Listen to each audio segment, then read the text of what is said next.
Let's find the absolute maximum of the function 2x cubed plus 3x squared minus 12x plus 5 on the closed interval from 0 to 2.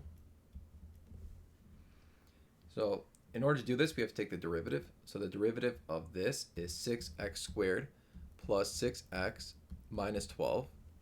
Set that derivative equal to 0 to get the critical points.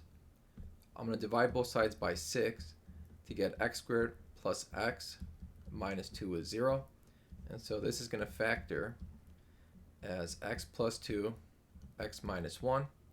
Setting each factor equal to 0, we get that x equals negative 2 and 1. From here, we can draw the first derivative number line. We're going to have negative 2 and 1 as our critical points.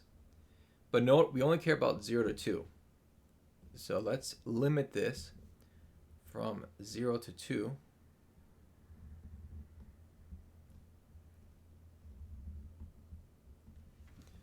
And now we're going to test this region. So let's pick a number between 0 and 1. Let's say 1/2. We can plug it into the derivative. I think it's easier to plug it into this factored form because when I plug in 1/2 in for x, 1/2 plus 2 is positive. 1/2 minus 1 is negative. Positive times a negative is a negative. Now pick a number between 1 and 2, let's say 3/2. Plug that in for x, 3/2 plus 2 is positive. 3/2 minus 1 is also positive. Positive times a positive is positive.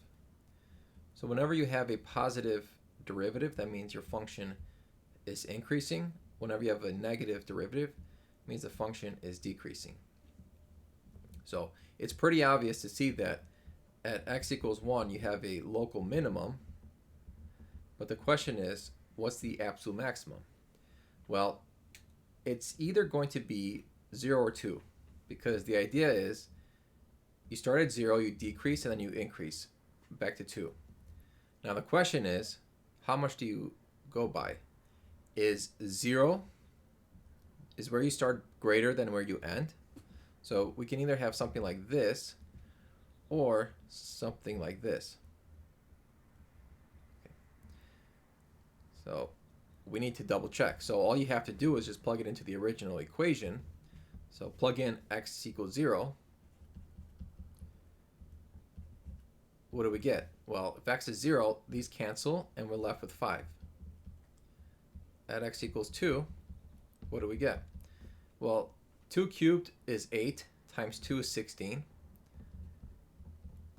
2 squared is 4 times 3 is 12. 12 times 2 is 24. And then we have 5.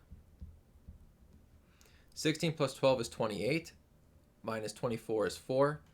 Plus 5 is 9. We get y equals 9. Clearly, y equals 9 is greater than y equals 5. So the absolute maximum